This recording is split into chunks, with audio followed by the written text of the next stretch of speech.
Good evening everyone. तो NCERT का second chapter जिसका नाम है बायोलॉजिकल क्लासिफिकेशन, वो मैं आपको यहाँ पे थोड़ा डिस्कस करूँगा। तो मतलब बायोलॉजिकल क्लासिफिकेशन, आपको नाम सुन के थोड़ा आइडिया आया होगा कि बायोलॉजिकल क्लासिफिकेशन चैप्टर है तो उसमें क्या होगा। तो सिंपली मैं आपको एक चीज़ बताना चाहता हूँ कि बायोलॉजिकल क्लासिफिकेशन में लिविंग ऑर्गेनिज्म में जो क्लासिफिकेशन हुआ है वो सिंपली इस चैप्टर में दिया गया है। जैसे कि Monera, Protista, Fungi, Plantae, Animalia, ये जो हम किंगडम्स देखते आए हैं, इनका क्लासिफिकेशन कैसा हुआ है उसका ये चैप्टर में थोड़ा दिया है, तो वही देखते हैं। तो since the dawn of civilization there has been attempt to classify the living organism. मतलब from the time of civilization ही एक अटेम्प्ट था to classify the living organism. तो Aristotle was the first person who classify the living organism first time. मतलब Aristotle जो थे first time उन्होंने जो लिविंग ऑर्गेनिज्म है उनको क्लासिफाई करने की कोशिश की, जैसे कि प्लांट्स और एनिमल्स। मतलब और उनका जो क्राइटेरिया था वो भी बहुत सिंपल था। मतलब ये था कि based on simple morphological characteristic, जैसे कि प्लांट्स और एनिमल्स। मतलब उन्होंने ऐसा कहा कि अगर प्लांट्स है तो उसके अंदर आएगा ट्री, हर्ब, श्रब्स, और जो एनिमल्स है उनके अंदर आएगा रेड ब्लडेड और non red blood. Two kingdom classification. Two kingdom classification किसने दिया? टू किंगडम क्लासिफिकेशन दिया लीनियस ने। तो उसने टू किंगडम क्लासिफिकेशन में क्या क्या कहा कि टू किंगडम से, जैसे कि प्लांटे और एनिमलिया। तो उसने कहा कि प्लांटे में आएंगे ऑल द प्लांट्स और एनिमलिया में आएंगे ऑल द एनिमल्स। और उसने ये मतलब ग्रुप्स करने के लिए कोई मतलब उन्होंने ये ग्रुप्स करने के लिए कोई क्राइटेरिया यूज़ नहीं किया, जैसे कि यूनिसेलुलर, मल्टीसेलुलर ऑर्गेनिज्म या फिर यूकैरियोट, प्रोकैरियोटिक ऑर्गेनिज्म, और फोटोसिंथेटिक और नॉन फोटोसिंथेटिक। उन्होंने सिंपली कहा कि प्लांट्स है तो वो प्लांटे ग्रुप में आएंगे और एनिमल्स है तो एनिमलिया ग्रुप में आएंगे। ये this classification followed for few days, after that it was inadequate and there is also need to, based on morphological character, reproduction, evolutionary relationship, to modify or to further there is need of development in the classification. So after that आया three kingdom classification. Three kingdom classification किसने दिया? तो three kingdom classification अंस Haeckel ने दिया। तो उन्होंने कहा कि along with Plantae, Animalia, one more kingdom add किया, वो भी था प्रोटिस्टा। उसके बाद आया फोर किंगडम क्लासिफिकेशन। तो फोर किंगडम क्लासिफिकेशन में ये था कि फोर किंगडम क्लासिफिकेशन में और एक किंगडम ऐड किया गया, वो था मोनेरा। और उसके बाद फर्दर आया फाइव किंगडम क्लासिफिकेशन। तो फाइव किंगडम क्लासिफिकेशन जो है वो किसने दिया? आर.एच. व्हिटेकर ने। और ऐसा बोलते हैं कि फाइव किंगडम क्लासिफिकेशन थोड़ा कंप्लीट और अप्रोप्रिएट है, क्योंकि उसमें जो लास्ट में ग्रुप ऐड किया गया वो था फंगाई। तो means Monera, Protista, Fungi, Plantae और एनिमलिया। और the criteria for five kingdom classification was cell structure, thallus organisation, mode of nutrition, reproduction and phylogenetic relationship. So based on that he classified all the kingdoms, so hence it is called as complete. तो वो जो एक NCERT में 2.1 table है biological classification में, वो उसके RH. Whittaker ने वो क्लासिफाई किया है। तो मैं आपको बताता हूँ। जैसे कि फर्स्ट कैरेक्टर्स है, तो और साइड में मोनेरा, प्रोटिस्टा, फंगाई, प्लांटे और एनिमलिया ऐसे किंगडम्स दिए गए। तो सेल टाइप में है कि मोनेरा में कौन सा सेल टाइप है? तो मोनेरा में है प्रोकैरियोट। उसके बाद फर्दर दिया है प्रोटिस्टा में यूकैरियोट।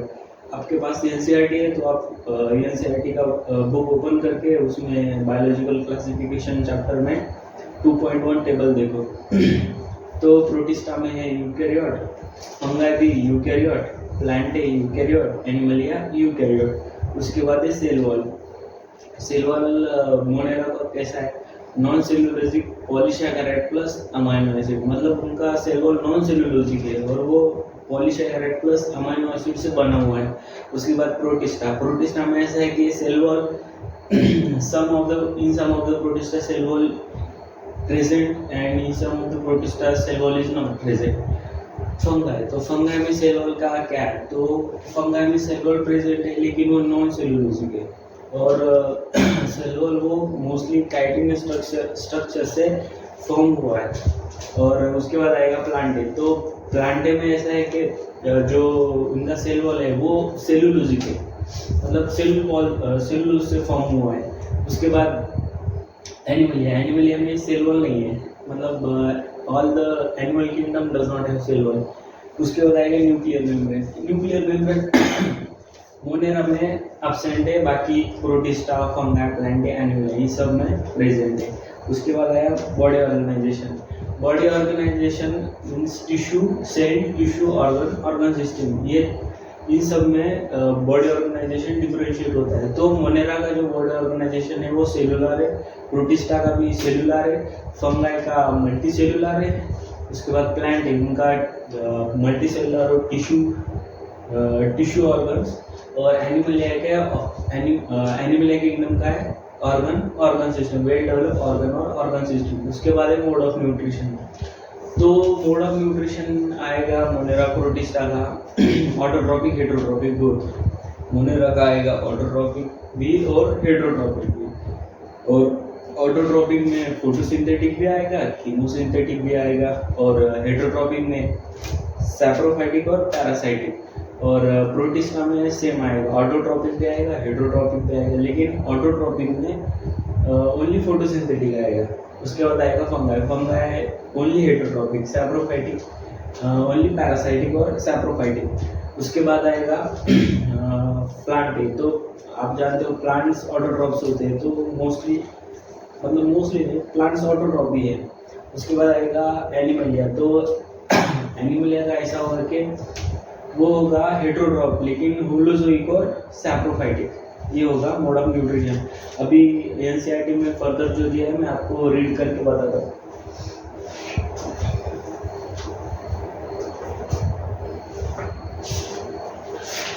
ऐसा दिया है कि वो टेबल खत्म होने के बाद let us look at the 5 kingdom classification to understand the earlier issue, understand the issue and consideration that influence the classification system. Earlier classification system include bacteria, blue-green algae, fungi, mosses, worm, gymnosperm and angiosperm under plantae. तो earlier जो classification था उसमें bacteria, blue green algae, fungi, mosses, worms, gymnosperm, angiosperm वो plant groups के अंदर रखे हुए थे। The character that unified this whole kingdom was that all organisms included had a cell wall in their cell। और जो ये रीज़न था कि ये ऑल ग्रुप्स को प्लांट ग्रुप्स के अंडर रखने का, तो ये था कि वो ऑल और मतलब इन सब में सेल वॉल प्रेजेंट है। This place together groups which widely differ in other characteristic। उनमें एक ही कैरेक्टरिस्टिक कॉमन था कि उनके अंदर सेल वॉल थे, लेकिन बहुत से ऐसे कैरेक्टर थे कि वो एक दूसरे से डिफर करते थे। It brought together prokaryotic bacteria and blue green algae with other group which were eukaryotic। Bacteria और ब्लू ग्रीन algae जो कि प्रोकैरियोटिक थे उनको ये बाकी के यूकैरियोटिक ग्रुप के साथ, यूकैरियोटिक ऑर्गेनिज्म के साथ रखा गया था। It also group together unicellular organism and multicellular one.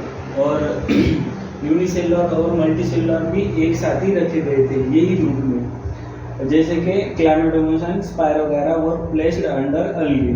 The classification did not differentiate between heterotrophic group fungi and autotrophic green plants. और ये जो ग्रुप फॉर्म हुआ था वो ऑटोट्रॉपिक और हेटेरोट्रॉपिक के बीच में भी डिफरेंशिएट नहीं कर रहा था। They also show characteristic difference though they show though they also show a characteristic difference in their cell wall composition. The fungi had a chitinase in their cell wall while the green plant has cellulose. और इनका जो मतलब first criteria ये था कि ये इन सब जो है बैक्टीरिया, ब्लूग्रीन अलगे, ये सब में एक ही कॉमन था कि सेल वॉल है, लेकिन उनके सेल वॉल के स्ट्रक्चर में भी डिफरेंस है। जैसे कि फंगाई का सेल वॉल है वो काइटिनेस है और प्लांट्स का जो है वो सेलुलोज से फॉर्म हुआ है। उसके बाद when such characteristic were consider, fungi were placed in separate kingdom.